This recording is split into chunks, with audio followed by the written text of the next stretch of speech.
आपने कहा पूरे क्राइसिस के दौरान प्रधानमंत्री नजर नहीं आए, प्रधानमंत्री की तरफ से कोई पोस्ट नहीं आया जिसमें उन्होंने इनका जिक्र किया हो, वहां उनको जाना चाहिए था। आपने ये भी कहा कि अगर क्रेडिट लेना है रेस्क्यू करने का तो हादसा हुआ, इसका भी श्रेय उनको लेना चाहिए, इसकी भी जिम्मेदारी उनको लेनी चाहिए। नलिन कोहली जी जवाब देना चाह रहे हैं आपको। पहली बात, प्रधानमंत्री कार्यालय से अति प्रमुख जो वहां हैं, principal secretary to prime minister, वो वहां गए थे। मतलब प्रधानमंत्री कार्यालय के साथ इस बात को मत भूलिए कि प्रधानमंत्री स्वयं नेशनल डिजास्टर मैनेजमेंट अथॉरिटी के प्रेसिडेंट हैं, अध्यक्ष हैं। तो ये काम वहां से हो रहा था, पहली बात। दूसरी बात, उन्होंने कहा कि प्रधानमंत्री जी को इसके लिए दिक्कत के लिए भी माननी चाहिए कि वहां पहाड़ कैसे गिरे। तो उतनी श्रेय की जहां तक बात हो रही है, तो कांग्रेस पार्टी की पहाड़ों को लेके सोच बताते हैं। देश के जो रक्षा मंत्री थे एंटोनी साहब, उन्होंने कहा भाई हमें सड़क पहाड़ में नहीं बनाने चाहिए, नहीं तो चीन की सेना हमारे यहां आ जाएगी। ये अलग अलग सोच है भाई, कांग्रेस पार्टी की सोच थी काम नहीं करना चाहिए भाई, निजी काम होए क्यों करना है, देश की चिंता हो जाती है। तो उनकी सोच एक अलग है, मोदी जी की सरकार की सोच एक अलग है। भाई कांग्रेस के समय में रोड्स बनते थे 3 से 5 किलोमीटर प्रतिदिन, मोदी जी के समय पे 25 से 35 किलोमीटर प्रतिदिन। उसी रोड पे गरीब सब लोग जाते हैं। फिर आई बात दिवाली पे क्यों काम कर रहे थे।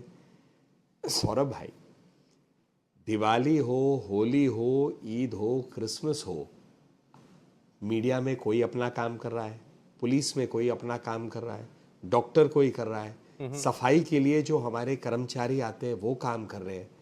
इसेंशियल सर्विसेज डिक्लेयर होते हैं, इसेंशियलिटी के आधार पे काम चलता है देश में, समझ कम है क्योंकि काम छोड़ते नहीं है। ठीक है, सिर्फ वही संस्था जो काम करना नहीं जानती या काम करना नहीं चाहती राजनीतिक रूप से, जैसे कांग्रेस पार्टी, तो उनकी जो है सोच एक अलग होती है कि बंद करो, क्यों नहीं कर रहे थे, एफआईआर क्यों नहीं किया, किसने रोका था भ्रष्टाचार के खिलाफ एफआईआर करने के लिए। बहुत हो सकते एक बार सुजाता जी का जवाब और ले लें, फिर मैं बाकी दोनों मेहमानों को चर्चा में लाता हूं। मैं पूरी साहब को और हर्षवर्धन जी।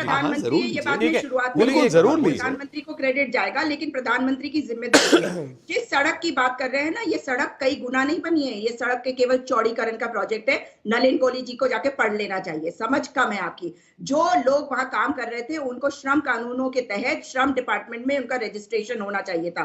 क्या उनका रजिस्ट्रेशन हुआ था? और सड़क परियोजना की आप बात कर रहे हैं, तो यहाँ पे अगर टनल बनाए जा रहे हैं तो सोच समझ के, पर्यावरण के साथ खिलवाड़ नहीं होना चाहिए। कैरिंग कैपेसिटी होती है, उसकी तरफ भी ध्यान दिया जाना चाहिए था। बिना कैरिंग कैपेसिटी के आपने सड़क के अंदर टनल खोद दिया। आपको मालूम है जो 17 तारीख को एक रिपोर्ट जारी करी थी अधिकारियों ने, उसमें लिखा हुआ था कि हम ऊपर का फ्लोरा फौना बर्बाद नहीं करना चाहते थे, इसलिए हमने सोचा सड़क के अंदर एक टनल बना दे। यही बता रहा है कि वो अपना बचाव करने के लिए कितना कमजोर तर्क दे रहे हैं। तो नलिन कोहली जी को कहिए कि सारे रिपोर्ट्स मंगवा लें जो इन लोगों ने बाहर दिए थे, तब जाके कोई बात कहे, बिना समझ के नहीं कहनी चाहिए। ठीक, हर्षवर्धन जी देखिए, हमने कई सारे जो सोशल मीडिया पोस्ट हैं कांग्रेस के, एक ही चीज कहूंगा सौरभ जी, एक मिनट, एक ही चीज कहूंगा। देखिए, मुझे ना व्यक्तिगत टिप्पणी करने की आदत नहीं है, और ये कांग्रेस के प्रवक्ताओं की आदत है, वो व्यक्तिगत करते रहे, इनको समझ नहीं है भाई। मैं जनता पे छोड़ देता हूं, मैं अपने तर्क रखूंगा, जनता को लगेगा कौन समझ वाले हैं, कौन समझ के बिना है।